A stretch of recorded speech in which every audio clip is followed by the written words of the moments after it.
Auntie Soraya, as we call her, that she said when we showed her this film, she kind of gathered everybody around and she said to them, she said, be involved in your community, be involved in politics. She said, because you have to advocate for yourself and for your community so that you will be seen, so that you will be heard.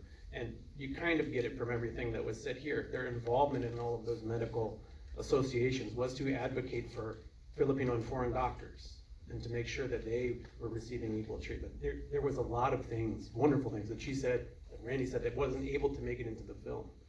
But that was one thing she told us, and I said, I'm gonna make sure that I say that every time I have an opportunity to say it. And I think especially in the moment that we're in, where we've made progress telling these stories, and we talk about in the film the fact that when we were growing up, there wasn't really, it was like, you go to the Chinese restaurant because there wasn't a Filipino restaurant. Now we have Filipino restaurants. We have our choice of Filipino restaurants to go to, and it's wonderful.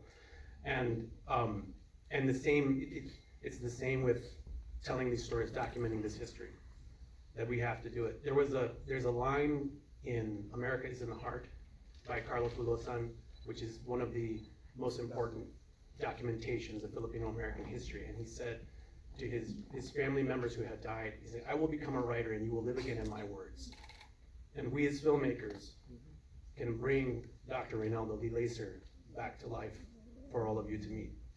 And so that you can see what an extraordinary man he was. And we left out some of the most extraordinary things that he did, like creating a living blood bank because there was no refrigeration, where he was a doctor in the Philippines. Yeah, in Takao, where he went back and founded the first emergency hospital there. He created a living blood bank, and he went house to house to ask for different blood types. So if there was ever an accident and somebody needed a transfusion, they knew who to call so they could get a donation, a blood donation from that person. And then how much they both, the Lee Lacers, gave to their community, and now Randy's carrying the torch there. So we're doing our part. And something Randy said about his parents, that when they touch on the Tagalog, and the fact that we didn't necessarily grow up speaking it, because there was a need to assimilate as much as possible. We were trying to blend in. And Randy says, they did what they thought was right. Our parents did what they thought was right. They worked hard, they gave us the best chance that they could. And now we're doing what we think is right, which is to tell their stories and show what they did. And I say that we are Filipino, so we carry those values with us, but we're also American, so we're more brash.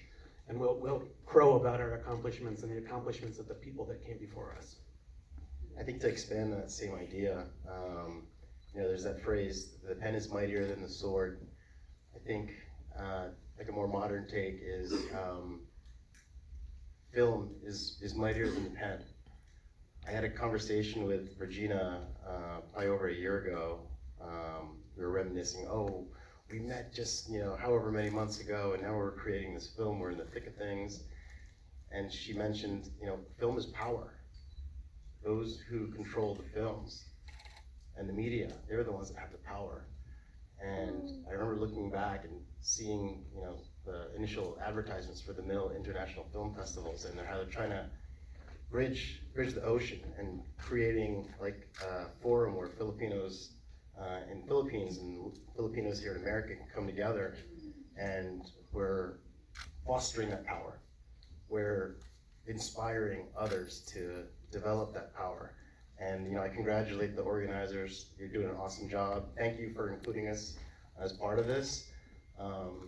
And that's why it's really exciting to be here, because this is the power. We have time